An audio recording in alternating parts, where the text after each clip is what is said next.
नया chapter start करेंगे हम आज।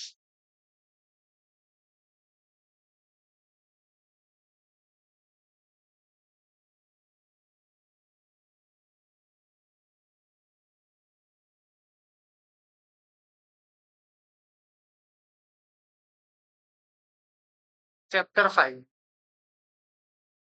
ठीक है।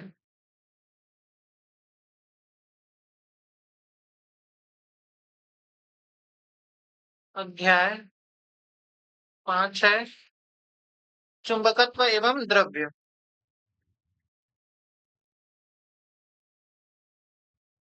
चुंबकत्व एवं द्रव्य, ये हमारा चैप्टर है। अच्छा, इस चैप्टर में हमको क्या पढ़ना है? चुंबक के बारे में पढ़ना है ना? चुंबक के गुणों के बारे में पढ़ना है और चुंबकीय पदार्थों के बारे में पढ़ना है और उसके गुणों के बारे में पढ़ना है। देखो, इस चैप्टर को क्या करते हैं हम, दो प्रकार से डिवाइड करते हैं। पहले चैप्टर मतलब पहले पार्ट में क्या करेंगे हम, यहाँ पे जो चैप्टर 1 है उसका पूरा डुप्लीकेट पढ़ेंगे। डुप्लीकेट का मतलब क्या हो जाएगा? जैसे वहां पे आवेश होता है ना, तो यहाँ पे क्या रहेगा, ध्रुव रहेगा। ऐसे जब हम चुंबक बनाते हैं एक, तो इधर एक एन ध्रुव, इधर क्या होता है, एक एस ध्रुव होता है। तो यहाँ पे एक ध्रुव और यहाँ पे एक ध्रुव। अब ये मिलकर क्या करेंगे, एक चुंबक का निर्माण कर रहे हैं। तो इसके कारण हम क्या निकालेंगे, कूलाम का व्युत्क्रम वर्ग का नियम लागू होगा, अक्षीय स्थिति लागू होगा, निरक्षीय स्थिति लागू होगा, है ना? मतलब मोस्ट प्रोबेबली पूरा पहला चैप्टर का क्या करेंगे, डुप्लीकेट हम वही सब चीज निकालेंगे। जितना कुछ हमने पहले चैप्टर में किया है सब चीज हम यहाँ का क्या करेंगे, यहाँ भी करेंगे। अब पार्ट 2 में देखते हैं, तो पार्ट 2 में क्या पढ़ेंगे हम, जो पदार्थ है, ठीक है, पदार्थ के गुणों के बारे में पढ़ते हैं। किसके बारे में पढ़ते हैं, पदार्थ के गुणों। कौन से गुण बोला जाएगा, तो चुंबकीय गुणों के बारे में। ठीक है, कौन सा पदार्थ क्या करता है, चुंबक को आकर्षित करता है, कौन सा प्रकार पदार्थ चुंबक को आकर्षित नहीं करता है, इन तीनों की तुलना पढ़ेंगे। और गॉस जो प्रमेय हमने जो पहला चैप्टर में पढ़ा था, उसी को क्या करेंगे हम यहाँ पे लागू करते हैं। ठीक है, इस प्रकार से ये चैप्टर होने वाला है। पहला पार्ट इसका जल्दी जल्दी से निकल जाएगा, क्योंकि ये सब चीज आपने ऑलरेडी पढ़ रखा है। ठीक है, और ज्यादातर मोस्टली जो क्वेश्चन भी आता है वो सेकेंड पार्ट से आता है ना? थ्योरी क्वेश्चन आ जाता है यहाँ से कि तुलना कीजिए, ऐसे करके। ठीक है, तो सबसे पहले यहाँ पे देखते हैं चुंबक क्या होता है।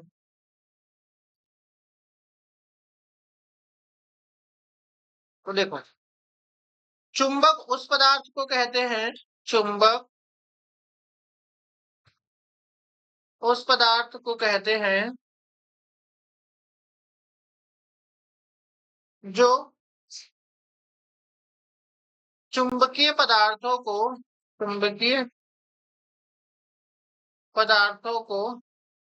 अपनी ओर आकर्षित करता है, अपनी ओर आकर्षित करता है।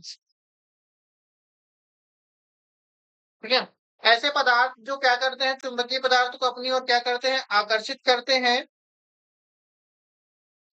आगे हम क्या लिख सकते हैं, तथा स्वतंत्रता पूर्वक लटकाए जाने पर, स्वतंत्रता पूर्वक लटकाए जाने पर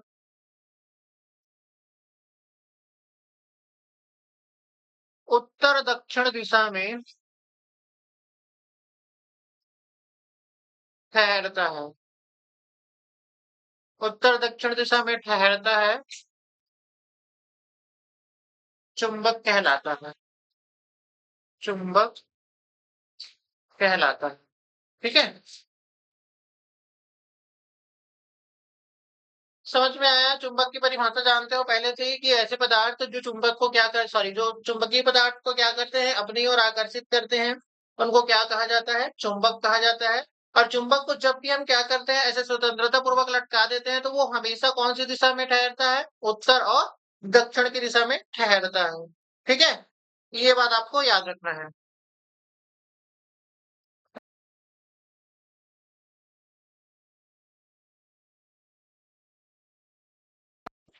ठीक है, अच्छा, यहाँ पे देखते हैं चुंबकत्व क्या होता है।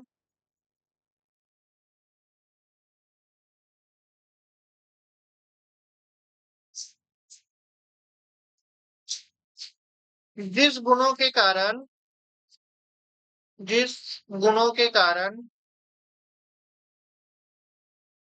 चुंबक चुंबकीय पदार्थ को आकर्षित करता है। चुंबकीय पदार्थ को आकर्षित करता है,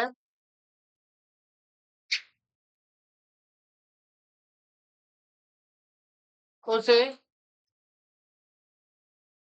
चुंबकत्व कहते हैं। चुंबकत्व कहते हैं। ठीक है? देखो ये सब क्या है आपके बेसिक बेसिक अंडरस्टैंडिंग की बातें हैं। यहाँ से सवाल-ववाल एकदम बोर्ड में आ जाए ऐसा नहीं होता है, ठीक है? क्योंकि एकदम सरल सवाल है। बट ये सब आपको आना चाहिए। चुंबकत्व का मतलब क्या होता है? चुंबक क्या होता है? अगर कोई चुंबक है तो जिस गुण से वो क्या कर रहा है किसी पदार्थों का आकर्षित कर रहा है, तो वो गुण क्या कहलाता है? चुंबकत्व कहलाता है। नाम से भी तुमको समझ में आ रहा होगा कि चुंबकत्व क्या होता है ना? हम थोड़ा-सा फास्ट चलेंगे। यहाँ से क्या हो जाएगा देखो अब हम देखते हैं चुंबक के प्रकार। चुंबक के प्रकार, ठीक है? तो चुंबक जो होता है वो 2 प्रकार का होता है। एक तो होता है प्राकृतिक चुंबक जो हमको प्रकृति से प्राप्त होता है और दूसरा जो होता है वो होता है कृत्रिम चुंबक। कृत्रिम चुंबक, ठीक है? एक होता है प्राकृतिक चुंबक और एक होता है कृत्रिम चुंबक। अच्छा, प्राकृतिक चुंबक का मतलब क्या हो जाएगा भाई? देखो, जो हमको कहाँ से प्राप्त होता है? जो हमें सीधे प्रकृति से मिलता है, सीधे प्रकृति से मिलता है, ठीक है? याद रखना इसकी शक्ति कम होती है। इसकी शक्ति कम होती है और याद रखना ये आकार में नियमित नहीं होते। ये आकार में नियमित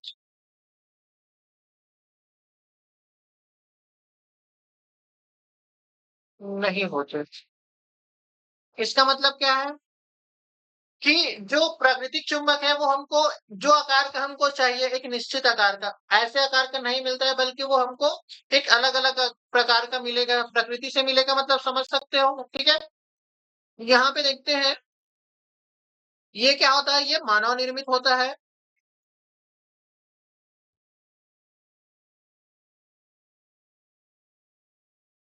ठीक है? दूसरी बात, ये शक्तिशाली होते हैं, ठीक है? ये शक्तिशाली। प्राकृतिक की तुलना में तो शक्तिशाली होते ही हैं, ये आपको याद रखना है, ठीक है? इसे हम क्या कर सकते हैं, आवश्यकतानुसार आकार में ढाल सकते हैं। भाई आप देखते हो कई कई जगह पे देखते हो कि जो चुंबक है वो गोल आकृति का दिखाई देता है। कहीं पे आप देखते हो तो वो एक छड़ के रूप में दिखाई देता है, कहीं पे आपको एक आयताकार दिखाई देता है। तो वो सब किसके उदाहरण होते हैं? कृत्रिम उदाहरण है। तो इसको क्या कर सकते हैं, आवश्यकतानुसार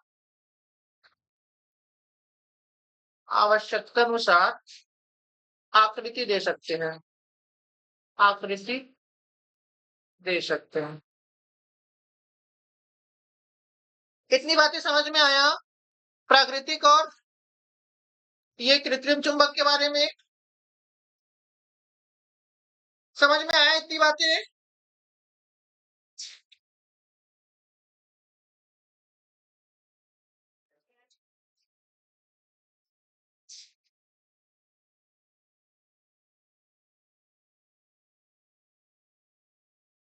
चलिए आगे देखते हैं।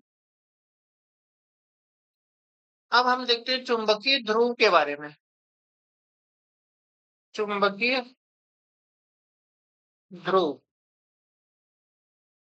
चुंबकीय ध्रुव क्या होता है? आप लोगों ने चुंबक देखा है? ऐसा होता है ना जैसे मैं एक क्षण चुंबक के निर्माण कर रहा हूँ, जैसे ये इस टाइप का एक चुंबक होता है। इधर एक ध्रुव रहता है एन और इधर एक ध्रुव होता है एस, ठीक है? एन ध्रुव और आपका एस ध्रुव। ऐसे देखे हो आप लोगों ने कभी चुंबक में ऐसे चिपका के देखा होगा किसी पदार्थ को, तो याद देखना वो जो पदार्थ है वो ऐसे किनारों पे जब आप चिपकाते हो तो वो ज़्यादा चिपकता है और ऐसे बीच से चिपकाने की कोशिश करते हो तो वहाँ पे वो उतने अच्छे से आकर्षित या चिपकता नहीं है। ऐसा आपने कभी महसूस किया है? या कभी देखे हो कि अगर अगर आपके पास ऐसे क्षण चुंबक है तो आप देखना जो किनारे पर अगर आप किसी भी वस्तु को ऐसे किनारे से चिपकाने की कोशिश करोगे तो वो अच्छे तरीके से चिपक चिपक जाता है और अगर मान लीजिए वही आप उसको ऐसे बीच से चिपकाने की कोशिश करोगे तो वो अच्छे से नहीं चिपकता है ना? तो ये जो स्थान है ना कोई भी चुंबक है तो उसके किनारों पर क्या होता है इसका चुंबकत्व ज्यादा होता है। तो कोई भी अगर चुंबक है तो उसके किनारों पर ही उसका चुंबकत्व क्या होता है ज्यादा होता है और वही किनारे को ही हम क्या कहते हैं चुंबक का ध्रुव कहते हैं। समझ में आ रहा है मैं क्या बताना चाह रहा हूँ? मैं एक्चुअल में ये बताना चाह रहा हूँ कि जो चुंबक का ध्रुव होता है वहां पे चुंबकत्व क्या होता है सर्वाधिक होता है। अगर कोई भी आप चुंबक ले रहे हो और उसके ध्रुव वाले पॉइंट पे किसी भी पदार्थ को क्या करोगे आप आकर्षित करने के लिए या किसी भी पदार्थ को आकर्षित करने के लिए रखोगे तो वो उसके ध्रुव के कारण ज्यादा आकर्षित होगा उसके पूरे बॉडी की तुलना में। समझ में आ रहा है? तो ध्रुव होता क्या है वो समझते हैं। देखो चुंबक के किनारों पर चुंबक के किनारों का वह स्थान चुंबक के किनारों का वह स्थान जहां चुंबकत्व सर्वाधिक होता है। जहाँ चुंबकत्व सर्वाधिक होता है उसे चुंबक का ध्रुव कहते हैं। चुंबक का ध्रुव कहते हैं। ठीक है? चुंबक में दो ध्रुव होते हैं, है ना? अ- याद रखना चुंबक में दो ध्रुव होते हैं, दो ध्रुव होते हैं। एक क्या हो जाएगा पहला जो है एन ध्रुव, ठीक है? और जो दूसरा होता है वो क्या होता है आपका एस ध्रुव। अच्छा, एन ध्रुव और एस ध्रुव किसको कहा जाएगा ये भी समझ लीजिए, ठीक है? जब हम किसी भी चुंबक को स्वतंत्रता पूर्वक लटकाते हैं तो जो भाग आपके उत्तर दिशा में ठहरता है, ठीक है? कौन सा भाग जो उत्तर दिशा में ठहरता है? उत्तर दिशा में। और ये कौन सी दिशा में ठहरेगा? दक्षिण दिशा में। इसका मतलब समझ गए ना? पूरा पूरा लिखने की जरूरत नहीं पड़ेगा ना? जब हम क्या करते हैं किसी भी चुंबक को जैसे मैं थोड़ा सा एग्जांपल से बता रहा हूँ। जैसे ये हमारा जैसे मैं इधर ले रहा हूँ ना जैसे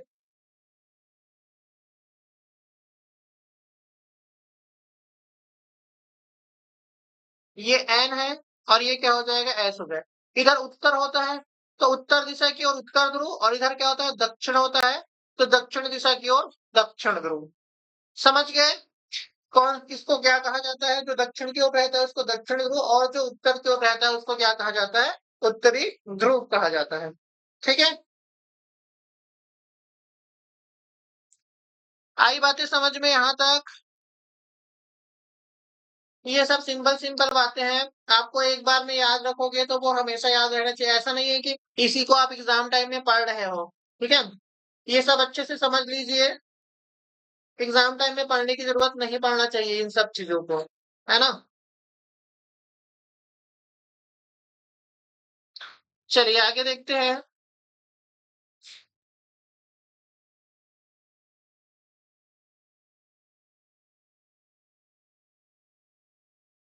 चुंबक के गुण। ठीक है? अच्छा ये तो आप पहले से ही जान गए होंगे चुंबक के गुण। पहला पहला पॉइंट क्या हो जाएगा? चुंबकीय पदार्थों को आकर्षित करता है। मैं शॉर्टकट में लिख रहा हूं ना थोड़ा सा शॉर्ट। चुंबकीय पदार्थों को क्या करता है? आकर्षित करता है। ये इसका पहला गुण हो जाएगा। अच्छा दूसरा में क्या लिखोगे?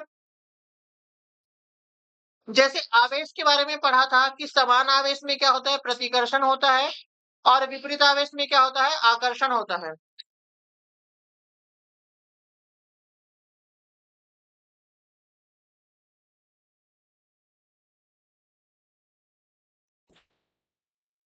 जैसे आप लोग को पता है कि समान आवेश में क्या होता है, प्रतिकर्षण होता है, और विपरीत आवेश में क्या होता है, आकर्षण होता है। सेम यहाँ पर भी होगा, समान ध्रुव में क्या होगा, समान ध्रुवों में क्या पाया जाता है, प्रतिकर्षण होता है, प्रतिकर्षण होता है, ठीक है। जबकि असमान ध्रुव, असमान ध्रुव में आकर्षण होता है।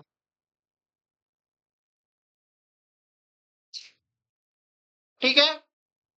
तीसरा पॉइंट, स्वतंत्रता पूर्वक लटकाने पर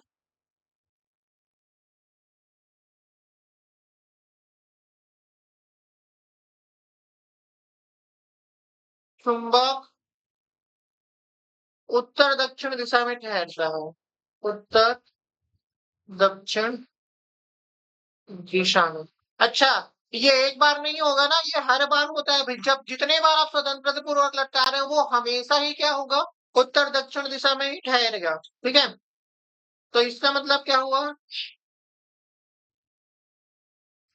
जब भी आप क्या करोगे, स्वतंत्रता पूर्वक लटकाओगे तो वो हमेशा। अच्छा, एक चीज अब जो मोस्ट इंपॉर्टेंट है वो क्या है,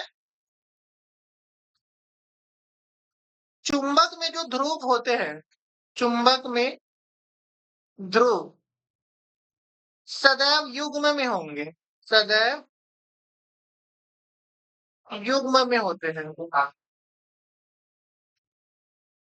अच्छा, युग्म का मतलब क्या है, आप जब भी चुंबक देखोगे तो उसमें हमेशा दो ध्रुव रहेगा,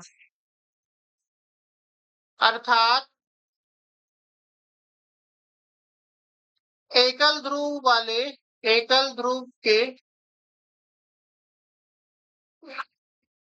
अर्थात एकल ध्रुव के चुंबक का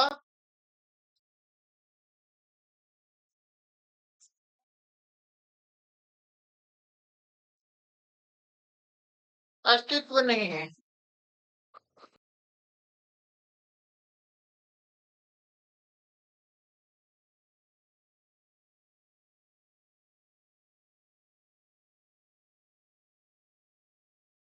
वो नहीं है, ठीक है। चुंबक के ध्रुव सदैव युग्म में होते हैं, एकल ध्रुव के चुंबक का अस्तित्व नहीं है। इसका मतलब समझ रहे हो, थोड़ा सा ऐसे समझो, जैसे देखो डायग्राम से, सपोज ये हमारे पास क्या है, एक चुंबक है, ठीक है, ये हमारे पास क्या है, एक चुंबक है। अगर आप जैसे सपोज हम यहाँ से इसको काट दिए, ठीक है, चुंबक को हमने क्या किया, यहाँ से ऐसे काट दिया, तो इसका मतलब ये नहीं है कि ध्रुव अलग हो जाएगा, ये ध्रुव जो है वो यहाँ शिफ्ट हो जाएगा। मतलब जितने बार आप चुंबक को काटते जाओगे वो जो चुंबक का ध्रुव है वो क्या होते जाएगा, किनारे में शिफ्ट होते जाएगा। ऐसा नहीं है कि आप ध्रुव को हमें काट के निकाल दोगे, ऐसा संभव नहीं है। तो ये लाइन आप याद रखना कि एकल ध्रुव के चुंबक का अस्तित्व नहीं है। ये वन लाइनर में भी आ सकता है कि एकल ध्रुव वाले चुंबक का अस्तित्व है या नहीं है। अच्छा, रीजन आप समझ लीजिए, जब भी हम क्या करते हैं, अगर हम किनारे से उसको अलग कर रहे हैं, किसी भी ध्रुव को, अलग तो होता नहीं है, बट अगर हम अलग कर रहे हैं तो वो क्या हो जाएगा, जो ध्रुव है वो शिफ्ट कर जाएगा किनारे की ओर, है ना।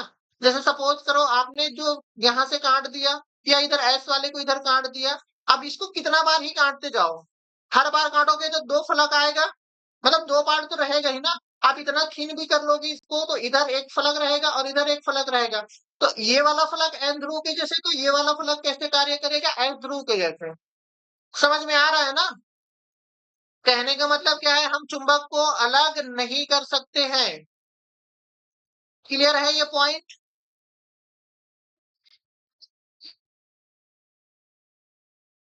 समझ में आया क्या। हम्म।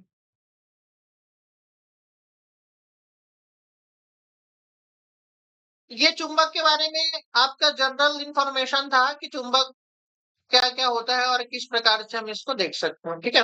अब यहाँ पे क्या होगा, कुछ इंपॉर्टेंट डेफिनेशंस है ना, उन डेफिनेशंस को समझते चलना है। आप लोग बुक निकाले हो क्या।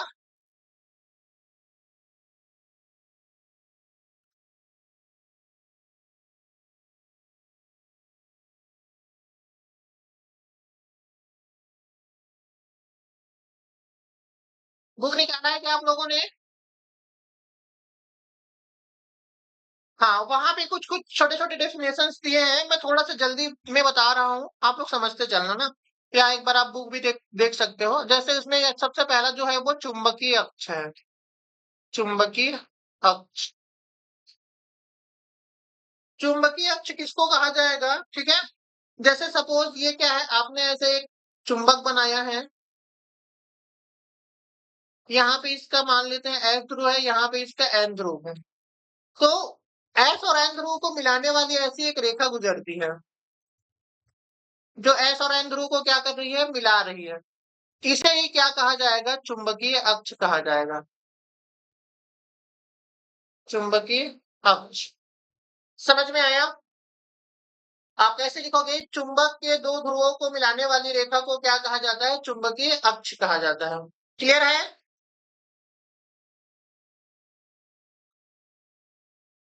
इसके बाद देखो दूसरा, चुंबक की प्रभावी लंबाई। चुंबक की प्रभावी लंबाई।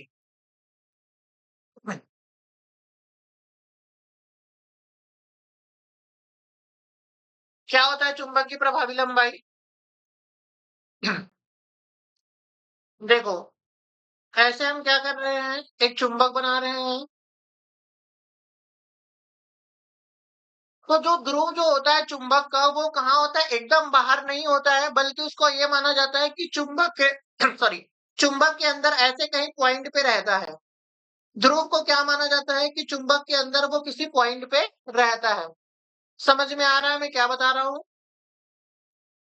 ऐसे जो होता है वो ध्रुव जो है वो चुंबक के अंदर ऐसे मान लेते हैं इस पॉइंट पे है और ये ऐसे इस पॉइंट पे है। तो ये जो ध्रुवों के बीच की दूरी होता है ना, ध्रुवों के बीच की दूरी को क्या कहा जाता है? प्रभावी लंबाई कहा जाता है। समझ में आ रहा है? किसी चुंबक के 2 ध्रुवों के बीच की दूरी क्या लिखेंगे हम?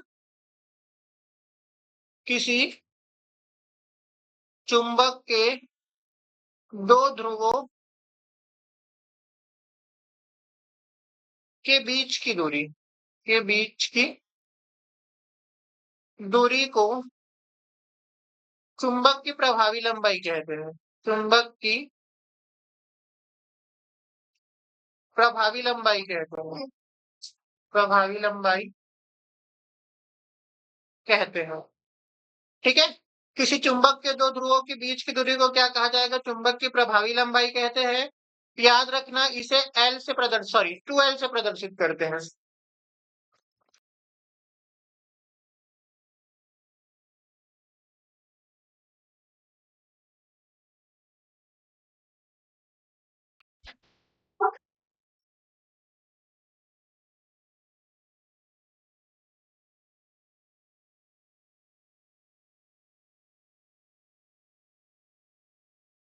इसे 2L से प्रदर्शित करते हैं। ठीक है? अच्छा, एक रिलेशन जो आता है वो आपको याद रखना है। जो चुंबक की जो प्रभावी लंबाई होता है, चुंबक की प्रभावी लंबाई, वो कितना होता है? 6/5 होता है ना? सॉरी 5/6 होता है किसके? चुंबक के ज्यामिति लंबाई के। चुंबक के ज्यामिति लंबाई। अच्छा, ज्यामिति लंबाई समझ रहे हो आप लोग? अगर हम टोटल निकाल रहे हैं, देखो इस वाले पॉइंट से यहां तक का निकाल रहे हैं, ये पूरा, तो ये क्या कहलाएगा? ज्यामिति लंबाई। लेकिन अगर हम केवल इसके ध्रुवों के बीच की लंबाई को बोलेंगे तो वो क्या कहलाएगा? प्रभावी लंबाई। और ये रिलेशन याद रखिएगा, ये एमसीक्यू में, वन लाइनर में आ सकता है। क्लियर है यहां तक बातें? समझ पा रहे हो ना? ज्यामिति लंबाई अलग होता है और प्रभावी लंबाई अलग होता है। आया समझ में? मीनाक्षी, तुमको गिरजा, हाँ, देखो, यहाँ से ऐसा नहीं है कि एकदम एग्जाम में सवाल आ जाए। बट ये आपको नॉलेज होना चाहिए, आप इस चैप्टर के बारे में पढ़ रहे हो तो, ठीक है?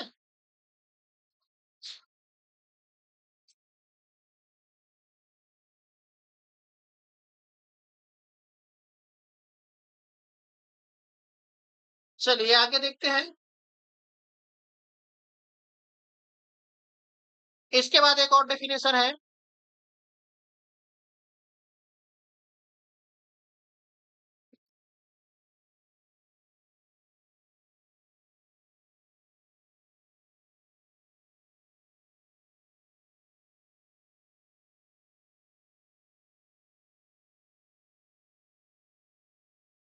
उत्तर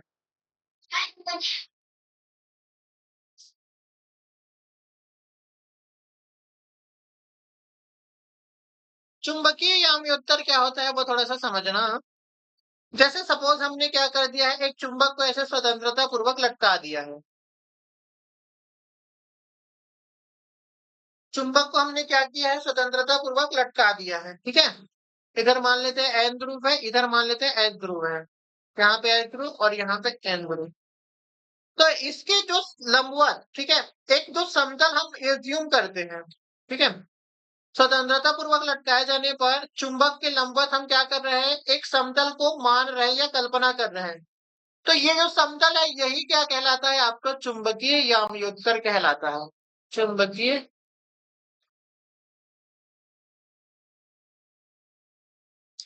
समझ में आया क्या? इसको कैसे लिखा जाता है कि स्वतंत्रता पूर्वक लटकते हुए, क्या? हाँ मैं बता रहा हूँ ना, सुनो। जब हम क्या करते हैं, किसी भी चुंबक को क्या करते हैं, स्वतंत्रता पूर्वक लटका दिए है ना, तो इसके लंबवत, ये जो हमारा चुंबक है इसके लंबवत हम क्या करते हैं, एक समतल की कल्पना कर रहे हैं। ये आपको जो डॉट डॉट लाइन दिख रहा है वो क्या है, एक समतल है। समतल का मतलब समझते हो ना, प्लेन, इस टाइप का कुछ, ठीक है? हम क्या कर रहे हैं, इसके चुंबक के लंबवत एक क्या कर रहे हैं, एक प्लेन की कल्पना कर रहे हैं, समतल की। तो वही क्या कहलाता है, आपका चुंबकीय याम्योत्तर कहलाता है। समझ में आया बात?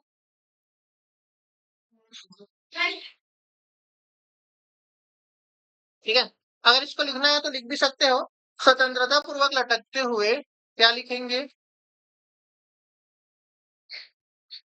स्वतंत्रता पूर्वक लटकते हुए, स्वतंत्रता पूर्वक लटकते हुए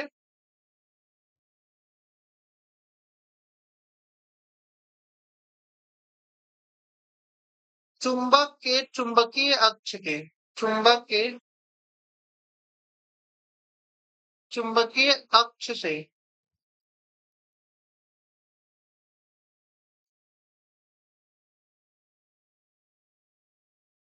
लंबवत गुजरने वाले समतल को चुंबकीय याम्योत्तर कहते हैं। चुंबकीय याम्योत्तर कहते हैं। ठीक है, क्लियर है इतनी बातें? ये दो तीन ऐसे डेफिनेशंस हैं, इसको आपको याद रखना है, चुंबकीय याम्योत्तर क्या होता है, ठीक है?